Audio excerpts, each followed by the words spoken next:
सम्राट Ashok inter college बिघसड़ा छानबीन मिर्जापुर उत्तर प्रदेश। कोविड-19 महामारी के कारण ऑनलाइन क्लासेस कक्षा 10 के विद्यार्थियों का हार्दिक स्वागत एवं अभिनंदन है। हम पढ़ा रहे हैं कक्षा 10 के विद्यार्थियों के लिए जीव विज्ञान चैप्टर है जीव जनन कैसे करते हैं, उसी चैप्टर से हम पढ़ा रहे हैं।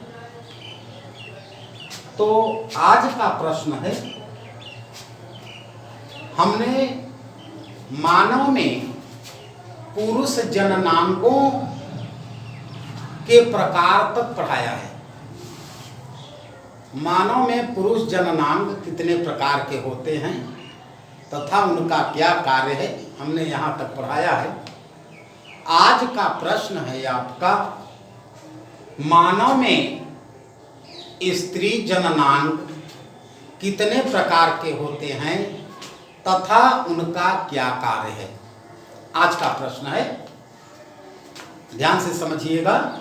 आज का प्रश्न है, मानव में स्त्री जननांग कितने प्रकार का होता है तथा उनके क्या कार्य हैं। स्त्री जननांग, स्त्री जननांग।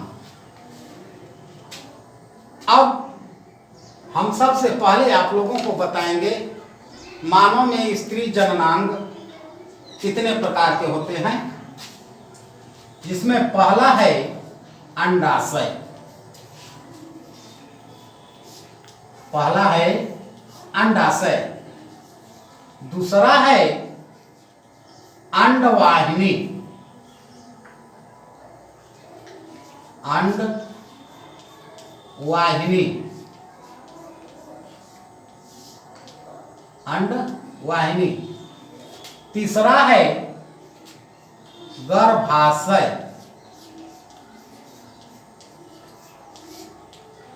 चौथा है भग। पांचवा है योनि।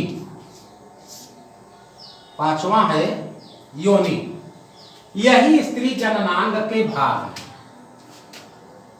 अंडाशय, इसे अंग्रेजी में ओवरी कहते हैं। अंडाशय को अंग्रेजी में क्या कहते हैं, ओवरी कहते हैं। OVARY। इसे ओविडक्ट, OVIDUCT।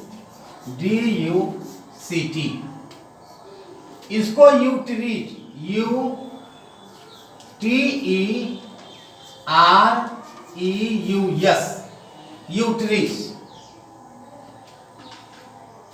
भग वल्वा, VALVA, वल्वा।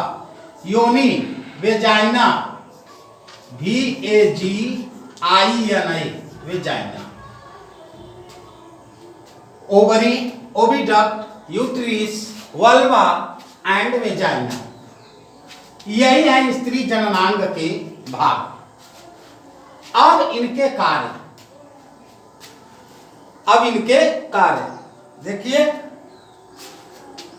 अंडाशय यह मादा में पाया जाता है, जिसमें युग्मक का निर्माण होता है, युग्मक बनते हैं। अब यहां प्रश्न उठता है कि युग्मक किसे कहते हैं, जिसको अंग्रेजी में गैमीट कहते हैं। युग्मक, अंडाशय में युग्मक का निर्माण होता है तथा यह मादा में पाया जाता है।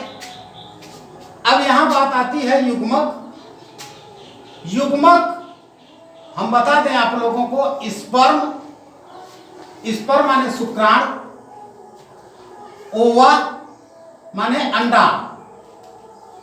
यह नर में पाया जाता है और यह मादा में पाया जाता है। स्पर्म और अंडाणु अर्थात शुक्राणु और अंडाणु दोनों का संयोजन होता है, तो जब दोनों शुक्राणु और अंडाणुओं का जहां पे संयोजन होता है उसी को क्या कहते हैं? युग्मक। उसी को क्या कहते हैं? युग्मक। विमोचित शुक्राणु विमोचित अंडाणु के मिलने की क्रिया को ही युग्मक कहते हैं, जहां पे दोनों का संयोजन होता है। तो यह युग्मक अंडाशय में निर्माण होता है। कहां निर्माण होता है? अंडाशय में। अब आपका दूसरा है अंडवाहिनी। दूसरा है आपका अंडवाहिनी। यह इसे फैलोपियन नलिका भी कहते हैं, चाहे अंडवाहिनी कहो चाहे फैलोपियन नलिका, ओविडक्ट, ओविडक्ट या फैलोपियन नलिका। अंडाशयों में निर्मित, अंडाशयों से निर्गत अंडाणु को गर्भाशय तक ले जाने वाली, यह गर्भाशय तक ले जाने वाली नलिका होती है। यह एक नलिका है जो युग्मकों को अर्थात यह एक वाहिनी की काम करती है, एक नलिका की काम करती है। तो अंडाशयों से निर्गत अंडाणु को, निर्गत, निर्गत मतलब आए हुए अंडाणु को, विमोचित अंडाणु जो प्राप्त अंडाणु होते हैं उसी कहते हैं निर्गत। निर्गत अंडाणु को अंडाशय से गर्भाशय तक ले जाने वाली नलिका को ही अंडवाहिनी कहते हैं। क्या कहते हैं? अंडवाहिनी। अर्थात अंडाणुओं को निर्गत, अंडाशय से निर्गत अंडाणु को गर्भाशय में ले जाने वाली यह एक नलिका है, या उसी को फैलोपियन नलिका भी कहते हैं। इसी को कहते हैं अंडवाहिनी। यह मादा में पाया जाता है, क्योंकि स्त्री जननांग का यह भाग है, यह मादा में होता है। यह निर्गत अंडाणुओं को ले जाने वाली एक नलिका है। कहां तक ले जाती है? गर्भाशय में, गर्भाशय में पहुंचाती है। उसके बाद तीसरा है आपका गर्भाशय, यूट्रिस, जिसको यूट्रिस कहते हैं। निषेचित अंडाणु अथवा युग्मनज, गैमेटोजेनेसिस जिसको अंग्रेजी में कहते हैं। गैमेट माने होता है युग्मक, गैमेटोजेनेसिस माने होता है युग्मनज। युग्मनज, निषेचित अंडाणु तथा युग्मनज अंडवाहिनी से होकर इस थैली में पहुंचता है। गर्भाशय एक थैलीनुमी संरचना होती है। गर्भाशय यह एक थैलीनुमा संरचना होती है, थैली के आकार की होती है, जिससे निषेचित अंडाणु गर्भाशय में पहुंचते हैं। गर्भाशय में पहुंचते हैं और किससे होकर के? अंडवाहिनी से होकर के। कहां से होकर के? अंडाशय से होकर के। अंडाशय से युग्मक का निर्माण अंडाशय में हुआ और यही युग्मक अंडवाहिनी से होते हुए कहां पहुंचता है? गर्भाशय में पहुंचता है। कहां पहुंचता है? गर्भाशय में। गर्भाशय में पहुंचता है तथा इसकी दीवार, गर्भाशय की दीवार में जाकर के वह युग्मक निषेचित शुक्राणु अंडाणु अर्थात युग्मनज चिपक जाता है। क्या होता है? चिपक जाता है गर्भाशय की दीवार में। गर्भाशय की दीवार में यह चिपक जाता है और क्रमशः वृद्धि करता है, और वही वृद्धि करते हुए एक भ्रूण का निर्माण होता है। इसी गर्भाशय में क्या होता है? भ्रूण का निर्माण होता है। और वही भ्रूण हमने अगले दिन आप लोगों को बताया था, प्लेसेंटा, इन प्लेसेंटा और placenta. What is the placenta? Placenta किसे कहते हैं? गर्भस्थ शिशु।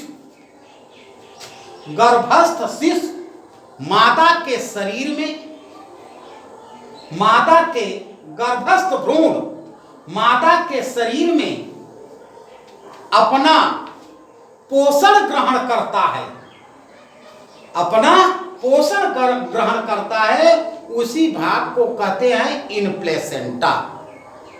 तथा उसी के द्वारा यानी माता के शरीर में ही भ्रूण ग्लूकोज और ऑक्सीजन भी ग्रहण करता है, जिससे वह जीवित रहता है तथा उसकी वृद्धि होती है, उसका विकास होता है। उसी भाग को कहते हैं प्लेसेंटा। उसी भाग को प्लेसेंटा कहते हैं।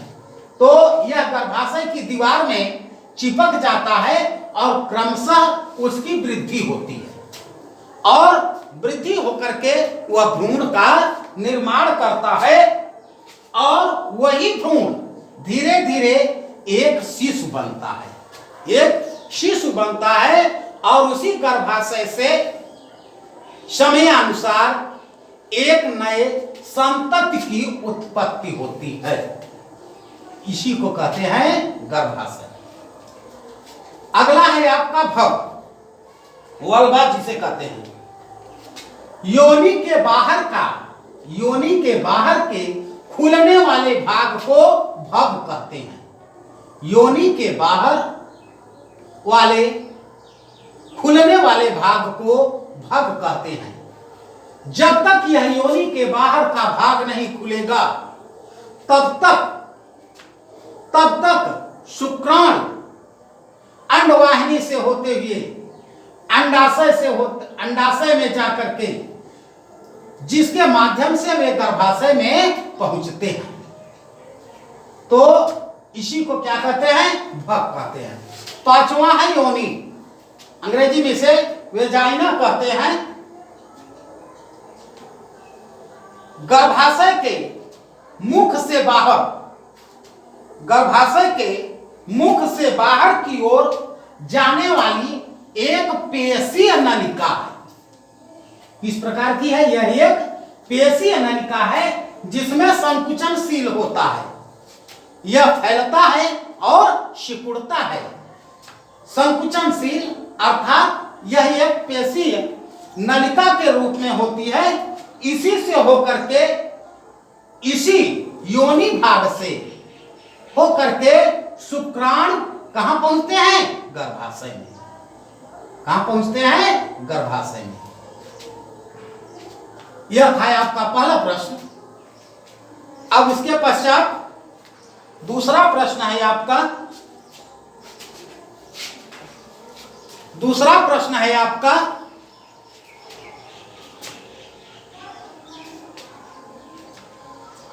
परिवार नियोजन से आप क्या समझते हैं? छोटे परिवार के महत्व को समझाइए। आपका दूसरा प्रश्न है, परिवार नियोजन से आप क्या समझते हैं तथा इसके महत्व को समझाइए। अब हेडिंग हम डालते हैं,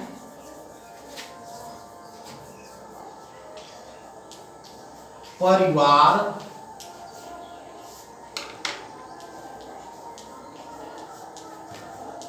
नियोजन।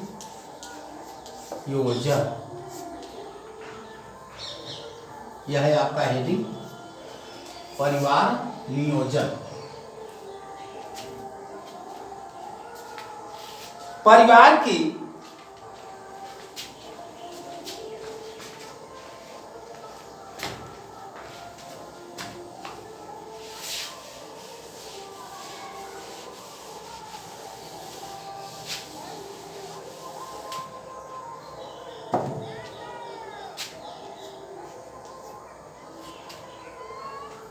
परिवार नियोजन का अर्थ या परिवार नियोजन की परिभाषा देखिए।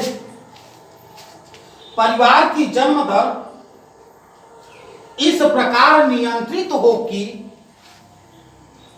परिवार की जन्म दर इस प्रकार नियंत्रित हो कि परिवार सीमित रहे। परिवार सीमित रहे। परिवार का जो जन्म दर है वह नियंत्रित हो तथा उनका परिवार एक सीमित दायरे में हो, सीमित दायरे में हो और बच्चों के उत्तम जनन के बीच, बच्चों के उत्तम जन्म दर के बीच पर्याप्त समयांतर हो, पर्याप्त समयांतर हो, यानी समय का अंतर हो। अगर पहला बच्चा कम से कम 2 वर्ष का है तभी दूसरे बच्चे को जन्म देना चाहिए। तो यही है समयांतर, यानी जन्म दर में समय का अंतर होना चाहिए जिससे परिवार स्वस्थ एवं सुरक्षित रह सके। इसी को कहते हैं परिवार नियोजन। इसी को कहते हैं परिवार नियोजन, यानी परिवार के जन्म दर को नियंत्रित करना तथा एक सीमित दायरे में रखना और जन्म दर के बीच में समयांतर रखना ही परिवार नियोजन कहलाता है। परिवार नियोजन के द्वारा ही बच्चे स्वस्थ एवं सुरक्षित रह सकते हैं।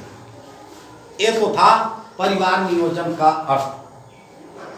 अब परिवार नियोजन का महत्व। परिवार नियोजन का महत्व, पहला महत्व है बच्चों का पोषण सही ढंग से होना।